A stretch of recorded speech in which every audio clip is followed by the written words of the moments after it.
Estamos de volta com o programa Palavra de Fé. Estamos falando sobre não dar lugar ao diabo. Mas então, quais são as principais áreas de atuação do diabo? Em primeiro lugar, eu quero falar sobre a ira. A ira, ela é comparada com o fogo. Quando arde em segredo, ou seja, quando ninguém vê, ela pode ser chamada de rancor. E esse rancor, quando não for satisfeito, ele pode aumentar e pode colocar toda a nossa existência em chamas. Ou seja, o rancor ele vai nos destruindo devagarinho.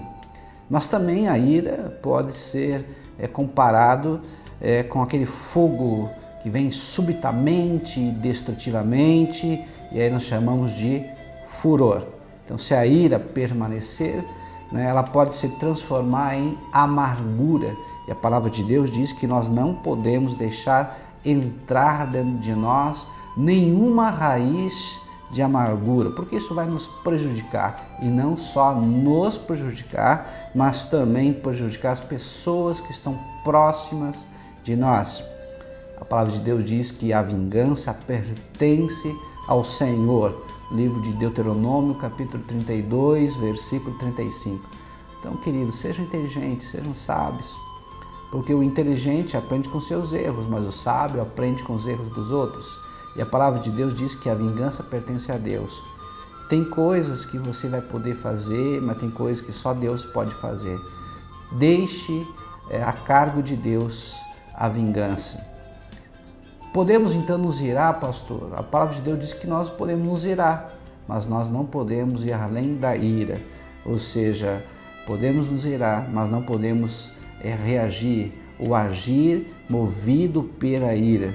Mas podemos nos irar contra a injustiça? Aí sim, contra a injustiça, ou seja, contra aquilo que é errado, nós podemos nos irar, mas sempre com controle, sempre com moderação.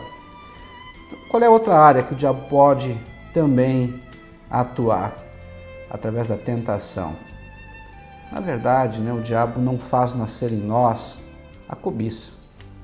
Quem achar isso está tremendamente enganado. Nós, dentro de cada um de nós, dentro de mim, dentro de você, já existe uma cobiça. Só o que o diabo faz ele chama a atenção para ela, ele desperta para ela. Para quê? Para que nós venhamos a pecar.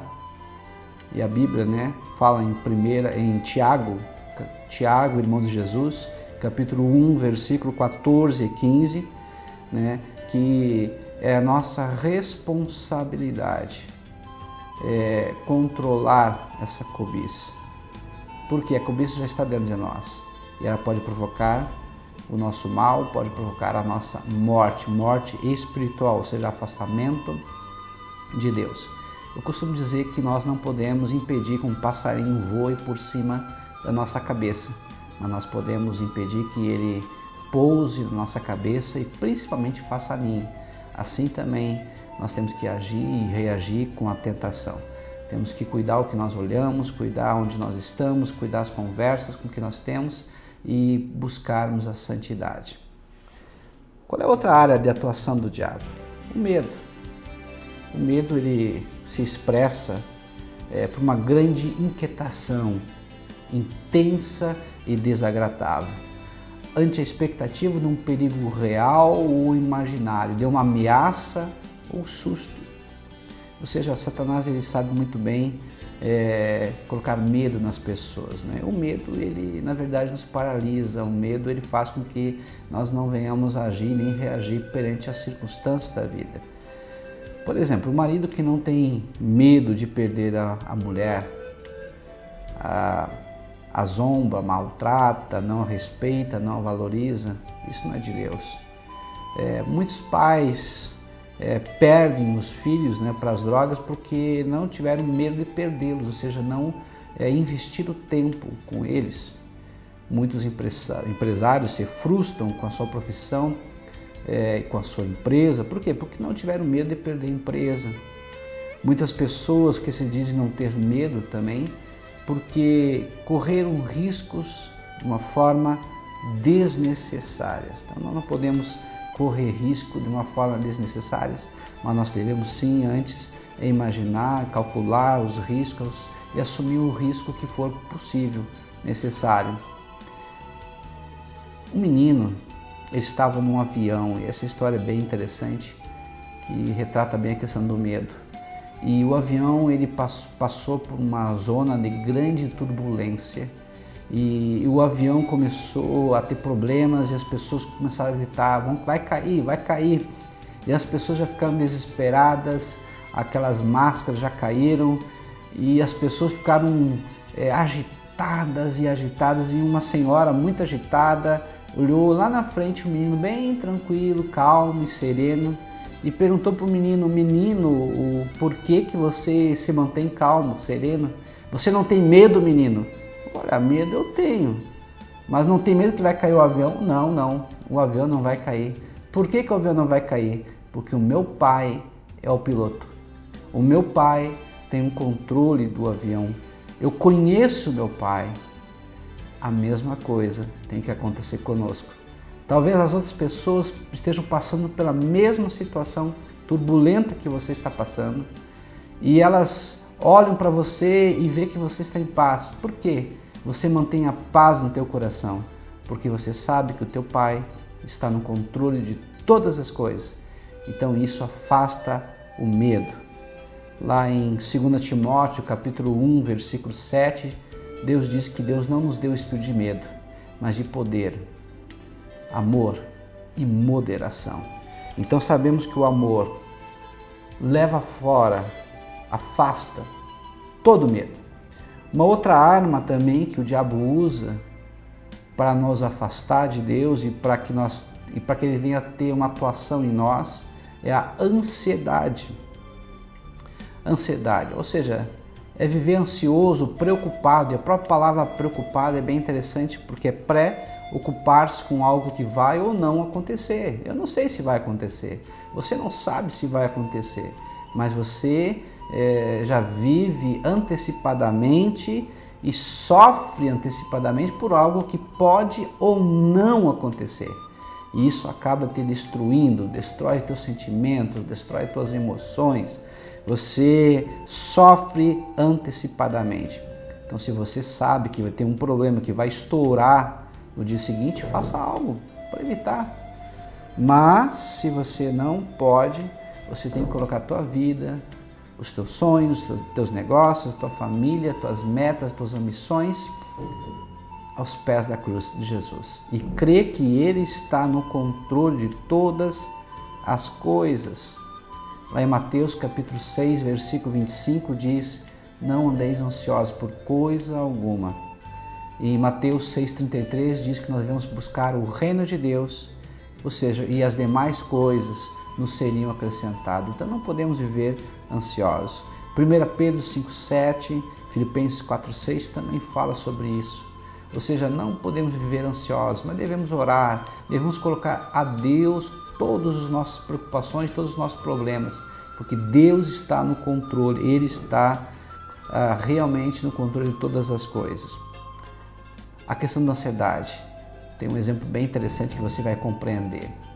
Joãozinho era um gurizinho e ele tinha um sonho de ver o circo, e o circo estava para chegar no sábado e era segunda-feira. E ele é muito pequeno e diz, papai, vamos no circo. O papai disse, meu filho, sábado nós vamos. Aí no outro dia, terça-feira, papai, o circo já chegou? Ainda não, meu filho, sábado vai chegar, nós vamos no circo. Quarta-feira, e quinta-feira, e sexta-feira. E a criança não conseguia nem dormir direito, só pensando no circo.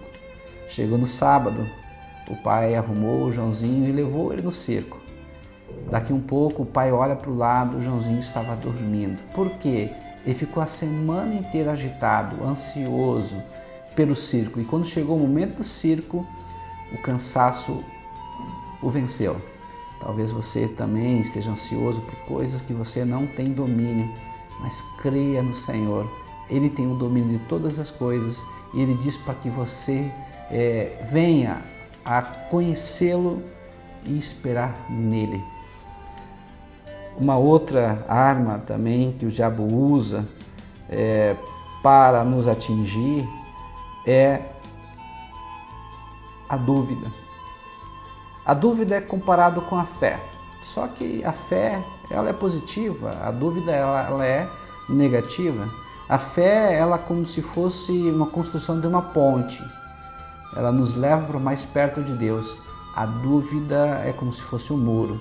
Ela nos afasta de Deus, nos afasta das pessoas e nos isola.